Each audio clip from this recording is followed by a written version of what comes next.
my God, I'm in love. Oh my God, I'm in love. His breath rolled down my back like water. He said I had outrageous hips, and he liked surprises. He noted that my legs were ashy and gave me the number of his therapist. He said, I love you. He marked a circle of his scent around me and said he was going but would return soon. I hadn't yet learned that men live forever. So I synchronized my watches and contented myself with bathing in the farewell kiss he blew me from a distance.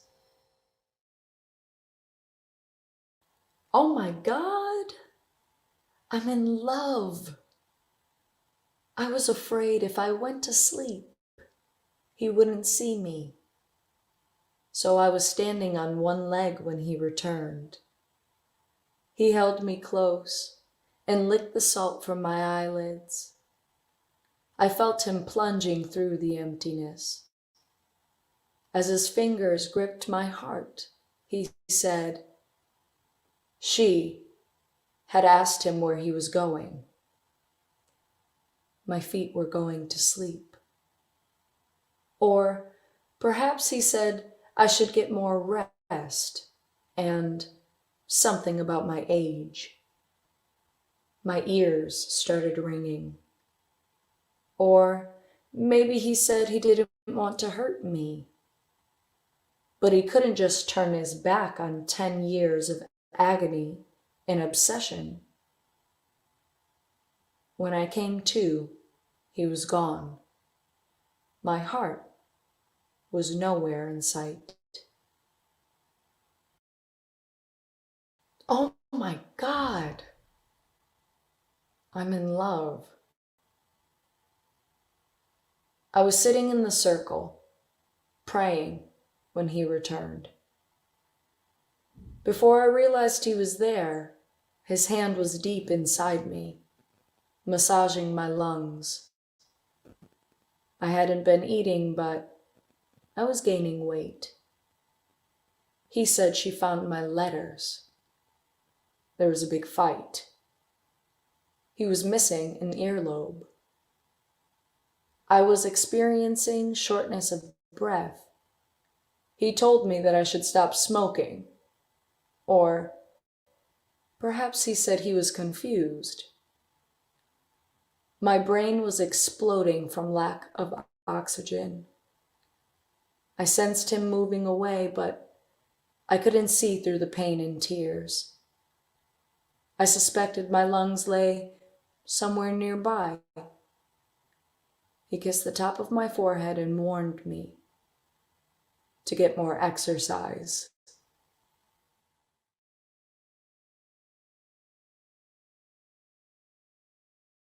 Oh my God, I'm in love. Later he returned. It was dark and I couldn't see the time. He spread my legs wide. Carefully, he thrust his hand deep inside me. As he massaged my stomach, he told me that she had returned. She wanted to try again. What again? I tried to ask, but my stomach was cramping. Or perhaps he said I should be careful how I use the word irrelevant. I heard ripping inside me. Or maybe he mumbled something about loving me too much. I bent over to squeeze the pain. I knew I was crying. When he moved to leave, I saw that my stomach was in his hand. He tossed it aside, saying, "Don't cry. I'll be back soon." And then something about my eating properly. I passed gas and pressed the watch with the broken crystal into his hand. Oh my God, I'm in love. I was lying motionless when he returned, healing myself. I didn't look at him or speak. I could hear him digging. He said she made him promise never to see me again. His shovel hit a rock. My nerves burned. Or perhaps he said something about not being subjected to my biological clock. He dragged me to the hole and laid me in it, face down. I wanted to scream, "I'm not dead," but I couldn't move.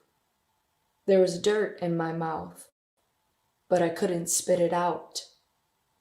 He placed the watch with the broken crystal next to my ear and told me that I would be all right.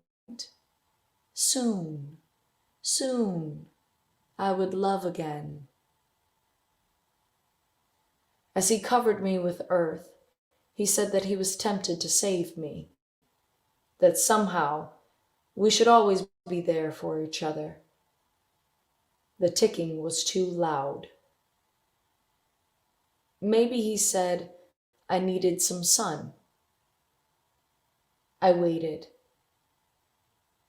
When I was sure he was gone, I stood up. I could feel my stomach, my lungs, my heart. All had been restored. My prayers had been answered. But something was missing. A piece of my brain. But what piece? I couldn't remember. Perhaps the memory of it was locked inside it. Why bother? Just be thankful for a shallow grave. Oh my God, I'm alive.